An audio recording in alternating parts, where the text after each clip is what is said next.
E aí, Legião X, estamos mais uma vez aqui no Projeto X, aquele que multiplica as suas chances de aprovação. Eu sou o Douglas Knupp, Yellow Block, e hoje nós vamos dar prosseguimento aos nossos estudos da literatura, falando hoje sobre o nosso segundo estilo de época da literatura brasileira, que é o arcadismo. Pessoal, ele é o gênero literário predominante no século XVIII e no comecinhozinho do século XIX. Lembrando que no século XIX a gente vai ter a ascensão do romantismo. O arcadismo começa, no Brasil em 1768 com a publicação das obras poéticas do Cláudio Manuel da Costa. A gente vai falar sobre ele daqui a pouquinho. Lembrando que na Europa, esses movimentos são sempre iniciados na Europa, então as datas de início desses movimentos na Europa é anterior, em relação à data de início no Brasil. Tá legal? Pessoal, o que foi o arcadismo? O arcadismo foi o braço literário, do movimento maior chamado de neoclassicismo. Neo, novo, classicismo clássico. Pessoal, vamos retornar à literatura clássica. Como assim? O neoclassicismo, surgiu como uma crítica organizada ao movimento barroco. Por quê? Pessoal, o barroco vai ser considerado um exagero em relação ao que o Renascimento propagava ou aquilo que o Renascimento propunha, que era o retorno à arte grega e à arte romana da Idade Clássica, ou seja, um rompimento com relação à arte e à produção em geral da Idade Média. Gente, o arcadismo vai dizer o seguinte: o barroco exagerou demais. E vamos lembrar que, além disso, o barroco se colocou como a arte da Contra-Reforma. A gente tinha ali, e portanto a arte do Antigo Regime. A gente tinha ali a igreja como mecenas, pagando para que os artistas fizessem obras, grandes obras, religiosas, que difundisse a religião católica pelo mundo. E aí quando a gente vai falar sobre a volta ao modelo clássico, ou seja, romper com essa ideia da igreja, você volta à tradição greco-romana e você vai... Tanto é que você vai ter algumas expressões, que a gente vai falar daqui a pouco, em latim, e algumas referências também da literatura ou da mitologia greco-romana. Pessoal, a gente está aqui no mundo vivendo o período do Iluminismo. O que foi o Iluminismo? Um grande movimento de ascensão da razão. Agora o homem é um ser racional. Pessoal, a gente vai ter um carinha aqui chamado Descartes que vai falar: penso, logo existo. Ou seja, eu existo, eu só sou um ser humano porque eu penso. A gente vai ter um outro carinha chamado John Locke que vai colocar que o papel da linguagem tem que ser neutralidade de mera comunicação. Beleza? Isso é importante, porque a gente vai ver como que a linguagem arcade dialoga com essa ideia.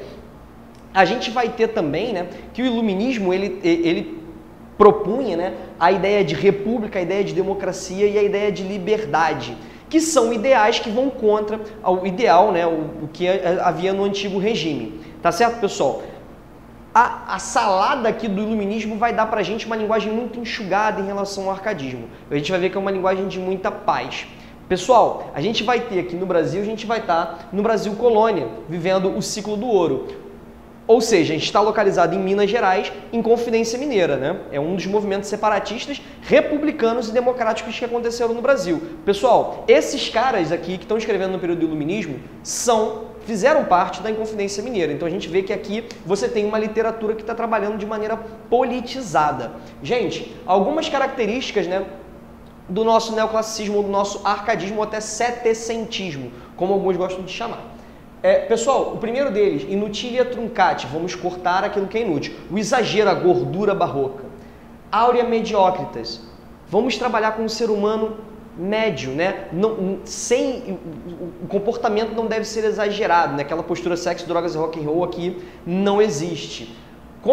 E aí, uma das coisas que vai ser predominante nesse momento vai ser a ideia de fugere urbem, fugir da cidade. A cidade é muito barulhenta, a cidade acontece muita coisa, muito transtorno, vamos voltar ao campo. Você tem a ascensão do campo como locus amoenos, ou seja, um lugar ameno. A ascensão do campo com a ideia do bom selvagem do Rousseau, iluminista, que vai dizer o seguinte: o homem, ele nasce bom e ele é corrompido pela sociedade. Então você vai ter a ideia do campo como sendo um lugar, corrupção social. Então você vai ter um homem que vai voltar para o campo, e aqui, pessoal, a gente vai ter a ideia do bucolismo e do pastoreio, né? Tomás Antônio Gonzaga batendo muito nessa tecla, e mais do que isso, né? Aqui uma coisa que é preponderante é o papel da natureza no arcadismo. A natureza no arcadismo é sempre uma natureza amena, é sempre uma natureza de pano de fundo do amor puro, calmo e perfeito. Pessoal, a literatura arcade nesse momento no Brasil vai se caracterizar pelos poemas. Você vai ter dois tipos de poema. O poema épico, que ele conta uma história, né? Eles não vão ter grande, né, influência, assim, não vão ser tão famosos, não vão ser tão bem aceitos pela crítica. De qualquer forma, você tem os dois principais que são o Uruguai, de Basílio da Gama, e Caramuru, do Santa Rita Durão. Bom, principalmente você vai ter espaço aqui para poesia lírica, de Cláudio Manuel da Costa e Tomás Antônio Gonzaga. Ambos participaram da Inconfidência Mineira, principalmente o Gonzagão aqui. Gente, Cláudio Manuel da Costa, a principal obra dele vai ser serão as obras poéticas. Eu quero que você entenda uma coisa muito importante. Cláudio Manuel da Costa começa a escrever antes de 1768, que foi quando ele mesmo publicou as obras poéticas. Então vejam bem, ele é um poeta de transição entre o barroco e o arcadismo. Então você vai ter elementos que são considerados do barroco dentro da obra do Cláudio Manuel da Costa, mesmo aquela que já é considerada arcade. Entendam, você tem uma linearidade histórica, você não tem cortes, né, muito claros enfim, não, agora nunca mais a gente faz daquele jeito. Não. Cláudio Manuel da Costa vai ser considerado aí, né, um poeta de transição entre o barroco e o arcadismo, embora a sua literatura seja principalmente de natureza arcade, por todas as características que a gente conversou mais cedo, ainda há pouquinho, né, nessa mesma aula. Gente, é muito comum que as provas que vêm por aí perguntem como é que a poesia de Cláudio Manuel da Costa destoa do arcadismo, que foi o movimento de que ele participou, beleza? Da mesma forma você tem o Tomás Antônio Gonzaga. Tomás Antônio Gonzaga é considerado o grande poeta arcade em língua portuguesa. Tomás Antônio Gonzaga é português, né?